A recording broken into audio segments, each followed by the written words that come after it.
Mesdames et messieurs, bienvenue à toutes et à tous dans cette grande édition de la soirée de ce vendredi 27 février 2021. Bien avant le développement de cette grande édition de la soirée, prenons-en les grandes articulations. Le président de l'Arbu, Félix Tshisekedi, a mené une intense activité le vendredi 26 février 2021 dans son cabinet de travail. L'entretien avec les évêques catholiques d'Afrique centrale qui reviennent d'une mission d'itinérance de 14 jours à l'est du pays et l'échange virtuel avec Kamala Harris, vice-présidente des États-Unis, autour de plusieurs domaines de collaboration, la santé, le commerce, l'investissement et l'éducation. Très difficile d'être à la place de Jean-Michel Samalou Kondé Kyenge, le nouveau Premier ministre de la RDC.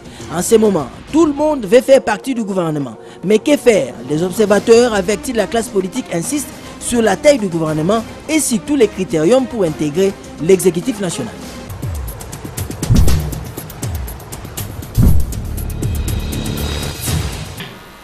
Nous allons prendre la hauteur de la ville-province de Kinshasa dans sa partie ouest, direction la commune d'Engalema, où se situe le bureau présidentiel en pleine cité de l'Union africaine. Le chef de l'État, Félix Antoine Tshisekedi Tshilombo, a accordé le vendredi 26 février 2021 une audience à une délégation de l'association des conférences épiscopales d'Afrique centrale. Les évêques ou les princes de l'église catholique sont venus féliciter le chef de l'État pour sa mandature à la tête de l'Union africaine et ensuite faire les rapports de leur mission d'itinérance de 14 jours dans quelques provinces de l'Est de la capitale. On écoute un des responsables de la conférence épiscopale nationale du Congo qui répondait au micro de nos confrères de la presse présidentielle.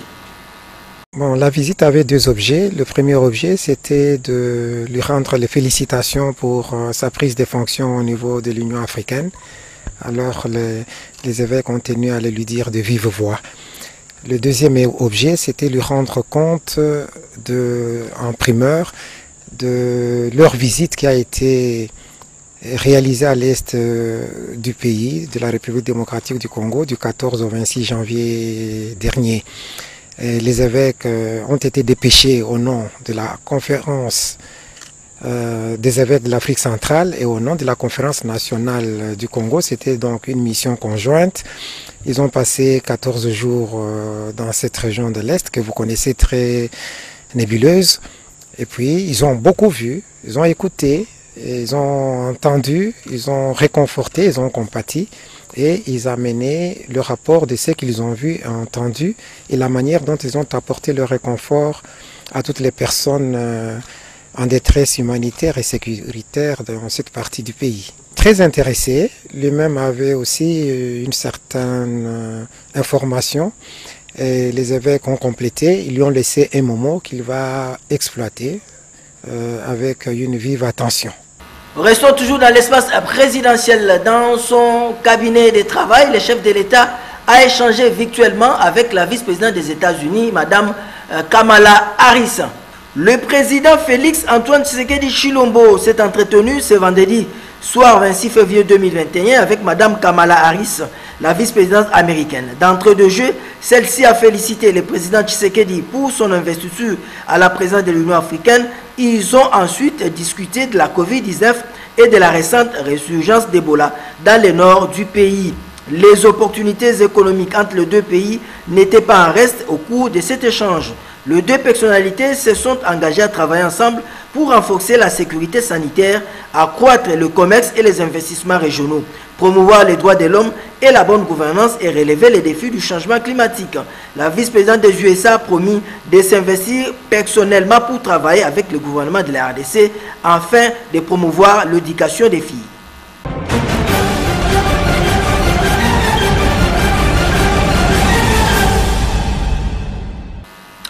Il a plu au chef de l'État Félix-Antoine Tshisekedi Tshilombo, dénommé en date du 14 février de l'année en cours Jean-Michel Samalou Konde Kyenge comme le 36e Premier ministre de l'histoire politique de la République démocratique du Congo. C'est lui qui est censé conduire le tout premier gouvernement de l'Union sacrée à démarrer cette semaine les consultations politiques avec la classe politique en République démocratique du Congo. Quelle taille, quel critérium et quels sont les enjeux politiques pour la formation de l'exécutif national en République démocratique du Congo? Nous allons répondre à ces questionnements avec ces dossiers. Qui sont les ministrables qui feront partie du gouvernement Samba Lukonde? La question vaut son pesant d'or au regard de tout ce que l'on a vécu sous le régime précédent et lors du récent gouvernement coalisé.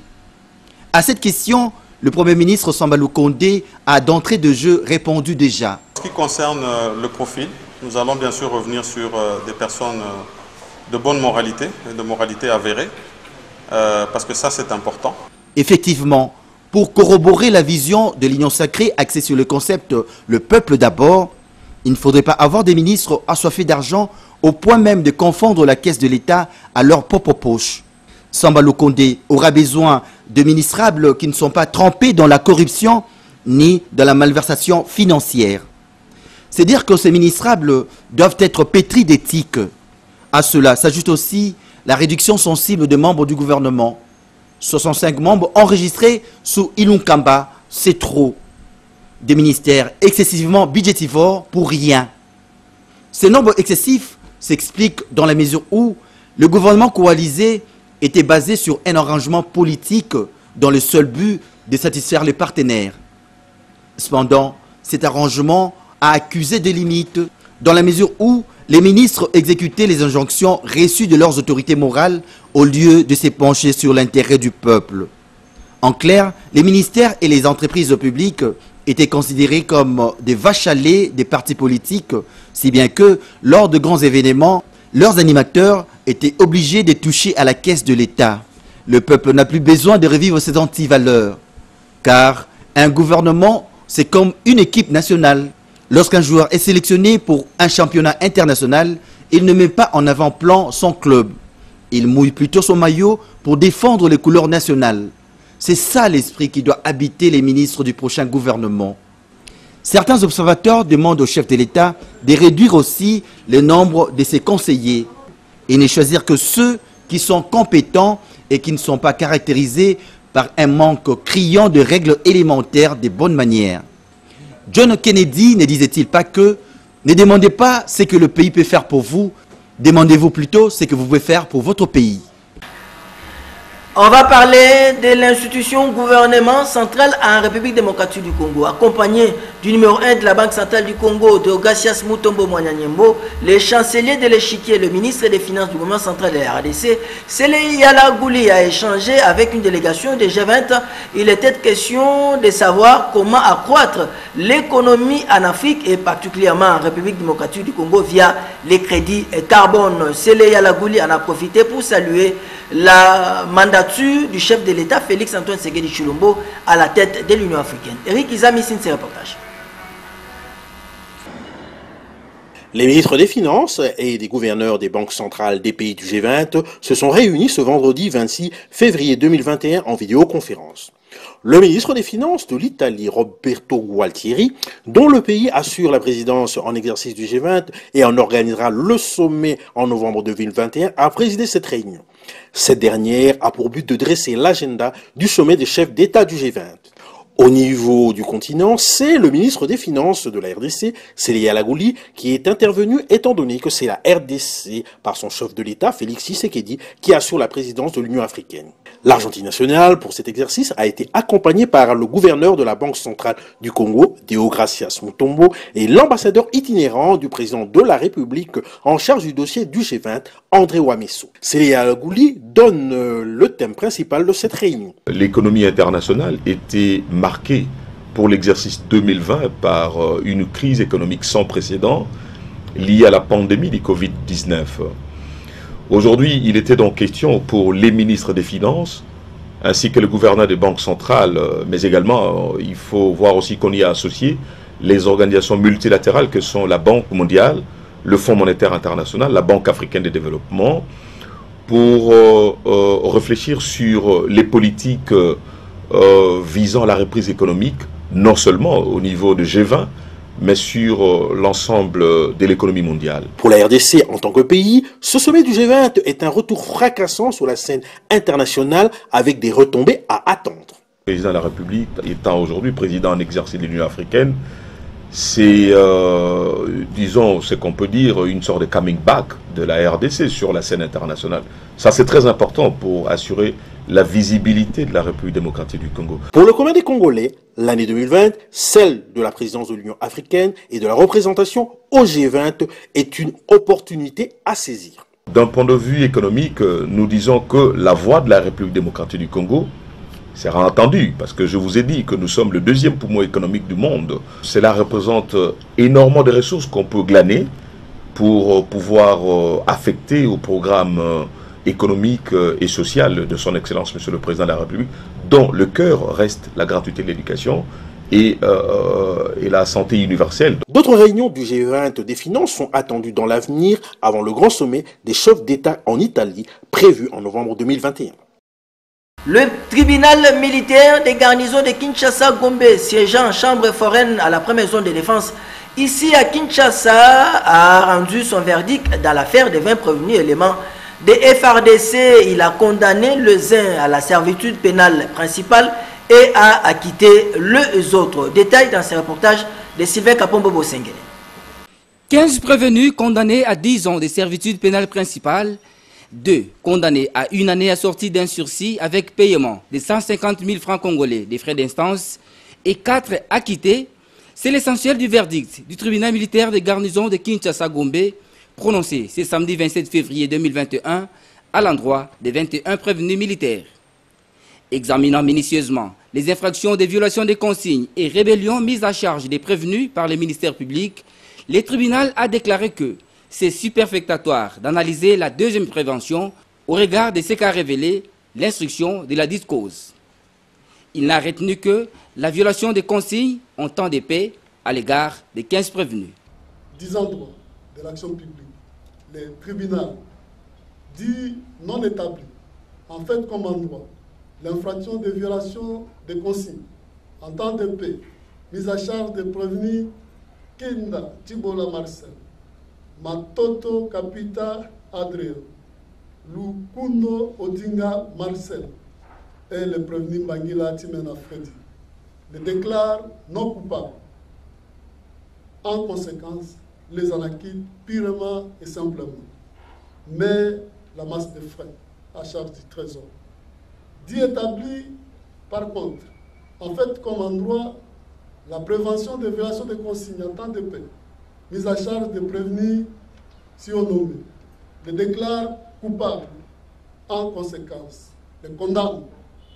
En ce qui concerne les prévenus, Faki Katikati Jean, à 10 ans de servitude pénale principale pour violation des consignes en temps de paix.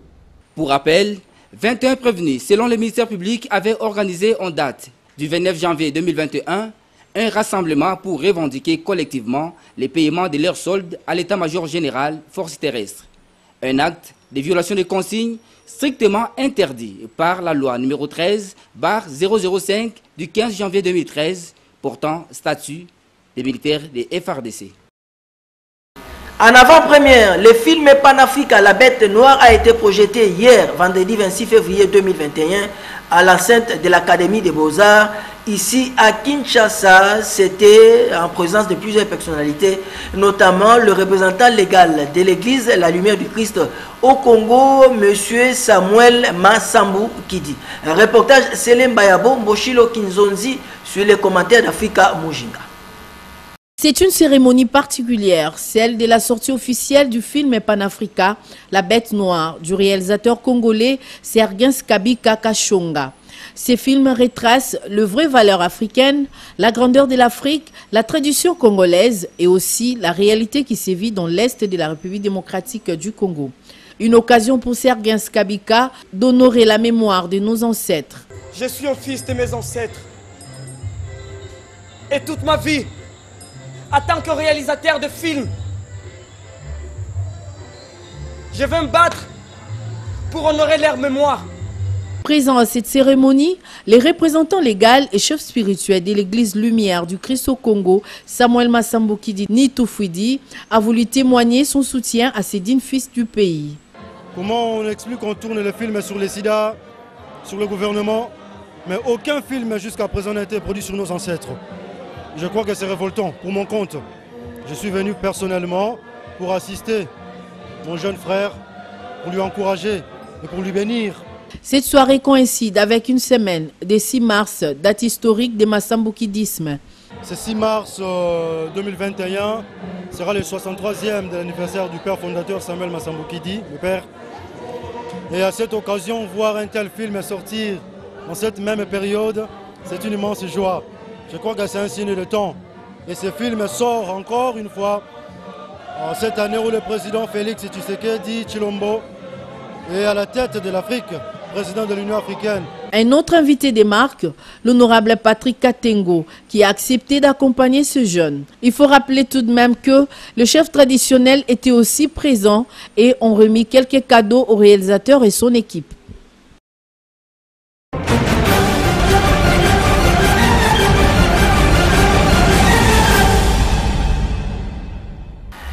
Elle est issue du quartier Révolution. Là, nous sommes dans la commune de Kinsenso. C'est la chante de l'Éternel, Laure Lemba Mbongo, qui fête ce dimanche ses 20 ans de carrière dans un concert inédit à Chobeuse, dans la commune de la Gombe. Elle a accepté de s'entretenir avec nous dans ce journal du soir. Madame la chante de l'Éternel, Laure Mbongo Lemba. Bonsoir et bienvenue, madame. Dieu fait grâce, tout va bien. Justement, madame, vous fêtez vos 20 ans de carrière, une longue et riche carrière avec de tubes ou chansons à succès, notamment Ezanatina, Ezanatinate, et puis la dernière, Marobe. Est-ce que nous pouvons savoir comment ça a été le début de votre carrière?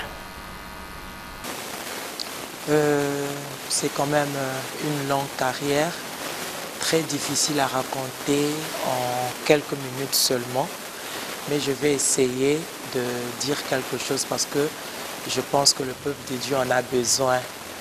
Et notre carrière, c'est 20 longues années.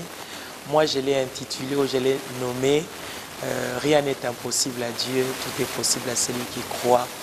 Nous avons commencé petit, tout au début, en tout cas, on n'était pas cru par tous. Le début a toujours été difficile comme vous le pensez, mais j'ai comme l'impression que notre cas était un peu différent parce que c'était plus que ça. Donc nous avons connu des moments de découragement de partout. Vraiment, c'était difficile d'être cru tout au début parce que d'ailleurs, le style que nous avons emmené dans la musique chrétienne, gospel congolais, c'était un style que beaucoup n'avaient pas encore exploité à cette époque-là. Alors, nous n'avions pas de moyens, on n'avait pas de producteurs, nous n'avions que la foi. Raison pour laquelle je dis, rien n'est impossible à Dieu et tout est possible à celui qui croit. Et parce que nous avions reçu une parole précieuse de la part de notre Dieu, c'était cette parole qui était restée notre principale motivation. Même lorsque rien ne marchait, nous étions derrière cette parole et nous faisions rappel au Seigneur parce que la Bible dit qu'il a exalté sa parole au-dessus de lui-même. Donc nous avons commencé tout petit.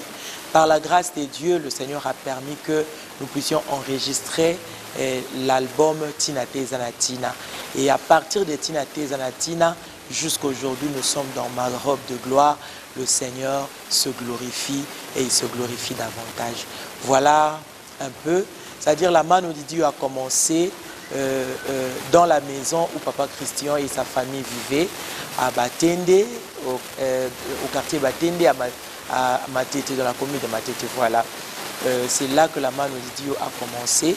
Si bien que la vision était déjà là, mais la mise en œuvre de la vision a eu lieu un certain 28 février 2001 au quartier Batende dans la commune de Matete. Voilà.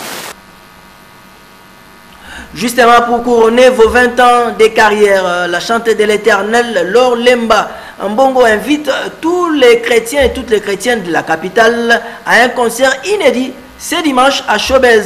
Madame la Chante éternelle, qu'est-ce que vous allez donner à ceux-là qui vont effectuer les déplacements de Chobez dans ces concerts?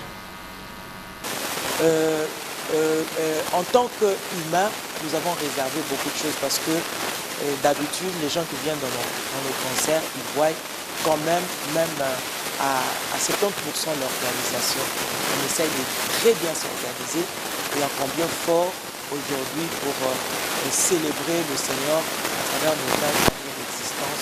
En tout cas, nous nous sommes préparés. Mais tous nous attendons les bienfaits que le Seigneur a réservés pour chacun.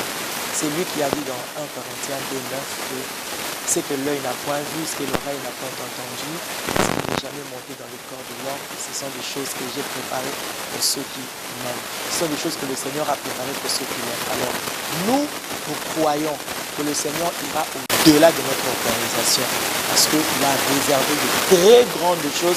Nous étions en prière depuis le début des préparatifs de cette manifestation. Nous étions de retraite en retraite, de prière en prière, et le Seigneur nous a rassurés que cet endroit sera changé à la maison de miséricorde, à la piscine de Bethesda, parce que lui-même, la piscine de Bethesda par excellence, ce sera là. Alors, ce sera des moments où le Seigneur va déboucher des tuyaux longtemps bouchés. C'est ça la grande image qu'il nous a fait voir. Il va déboucher des tuyaux longtemps. Voilà, si vous avez un dernier mot, un message à donner à la communauté chrétienne nationale et surtout celle de Kinshasa qui aura à se déplacer du côté de Chobez pour partager avec vous le 20 ans de carrière. Donc, ce concert qui est dénommé Concert Merci nous met dans une bonne position face à la miséricorde de Dieu. Parce que notre Dieu aime les reconnaissants. Il n'aime pas l'ingratitude. Il aime ceux qui reviennent pour lui dire merci. Et seulement le fait d'accepter de revenir après ces 2 décennies pour dire merci au Seigneur, cette attitude nous met dans une très bonne position face à la miséricorde de Dieu. Alors bien aimé, ce que le Seigneur est en train de promettre, je n'aimerais pas que un seul parmi nous puisse vraiment le louper. Alors venez avec cette disposition de cœur à recevoir la miséricorde que le Seigneur a déjà préparée, a déjà prévue pour chacun de nous. Nous allons nous retrouver dans une position où c'est le programme de Dieu qui va se réaliser dans la vie de tout un chacun. Nous ne sommes pas en 2020, nous sommes en 2021. Le Seigneur avait promis le dédommagement et demain, bien aimé, ce sera un rendez-vous de dédommagement. Il va remplacer les années qui ont été dévorées par la sauterelle, le asile, le gazam ainsi que le gélec. Merci d'avoir été avec nous. La Chante de l'Éternel, Laure Lemba Mbongo, on vous souhaite en tout cas de très bonnes suites et de très bonnes choses pour votre carrière. Merci.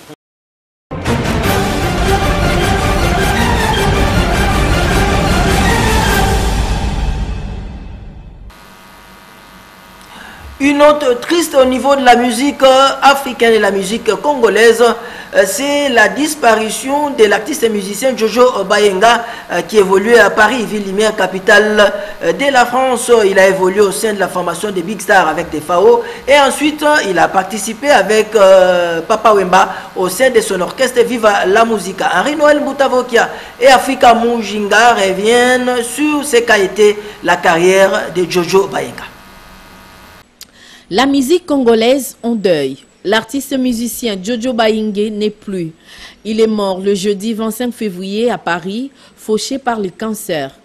Ancien de l'orchestre Big Star du général Defao, qu'il intégra en 1991, où il fera plus de 5 ans au sein de ce groupe.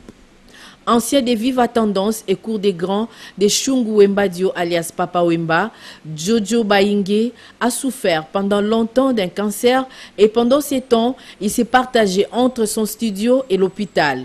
Il a laissé un album en plein studio chez Serge Kabangu. Cet artiste talentueux avait participé dans l'album Kunzilele de Papa Wemba et Viva Tendance où il interpréta la chanson Tembe en 2006. Il va demeurer du côté de Papa Wemba jusqu'à sa mort en avril 2016. Pour rappel, Jojo Baingue avait débuté sa carrière dans les orchestres de son quartier, dans la commune d'Ngiringiri. Que l'âme de l'artiste repose en paix.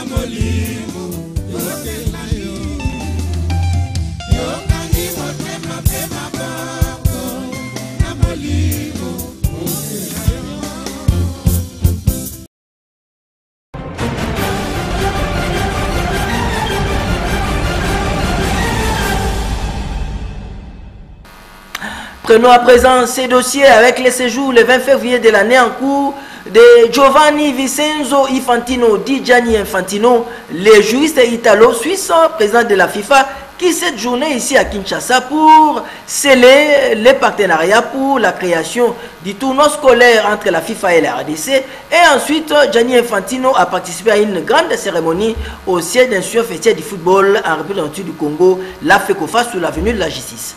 Samedi 20 février 2021, par les Beach Sikotra, à bord des Majestic River, affrété spécialement par le président de la République, Félix Tshisekedi, sort Giovanni Vincenzo Infantino, dit Gianni Infantino, le juriste italo-suisse, ancien secrétaire général de l'UEFA et actuel président de la FIFA. Au bas de la passerelle, la conseillère spéciale du chef de l'État, Bessine Kazadi, l'ambassadeur itinérant du chef de l'État, Nicolas Kazadi, le ministre des Sports, Marcel Amos Mbayo, et le président de la FECOFA, constant Marie Selemani, qui a fait la traversée avec les natifs des Brègues dans les cantons des Valais en Suisse. De Sikotra, le cortège de l'hôte de marque du chef de l'État a pris la direction du Palais de la Nation dans la commune de la Gombe.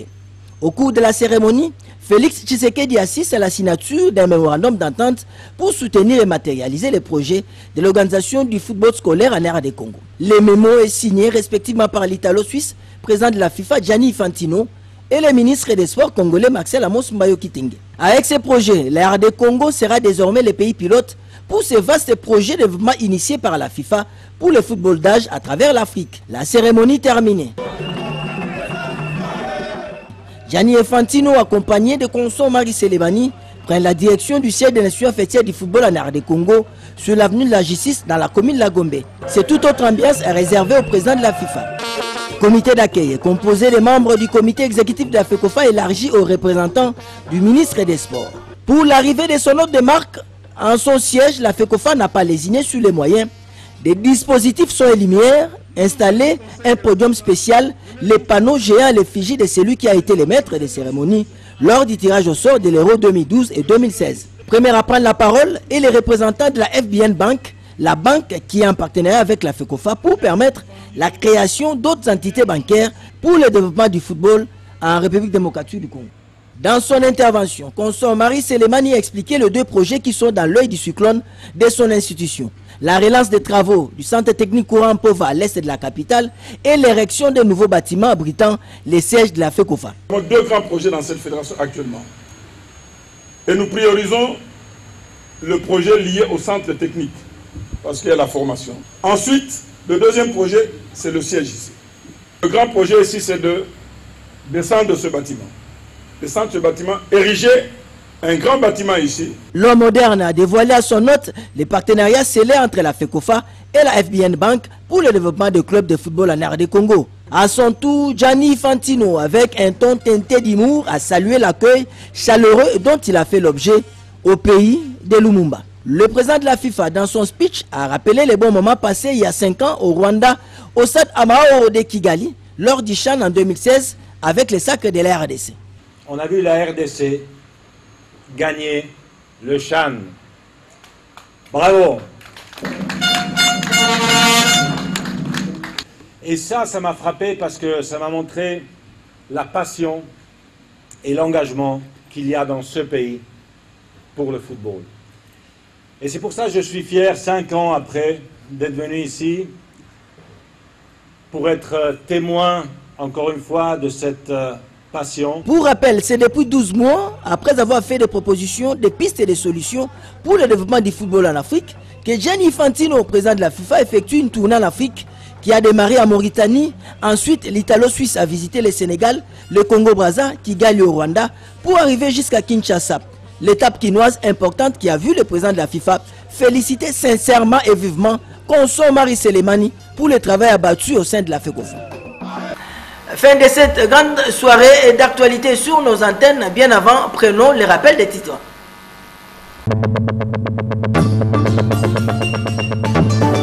Le président de l'Arbu, Félix Tshisekedi, a mené une intense activité le vendredi 26 février 2021 dans son cabinet de travail. L'entretien avec les évêques catholiques d'Afrique centrale qui reviennent d'une mission d'itinérance de 14 jours à l'est du pays et l'échange virtuel avec Kamala Harris, vice-présidente des États-Unis, autour de plusieurs domaines de collaboration, la santé, le commerce, l'investissement et l'éducation.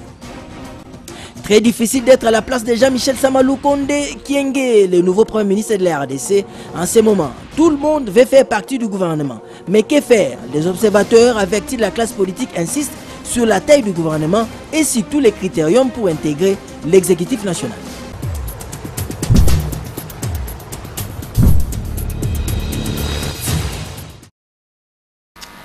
Voilà, fin de cette grande soirée d'actualité sur nos antennes. Merci d'avoir été des nôtres. Les prochains rendez-vous, c'est la semaine prochaine.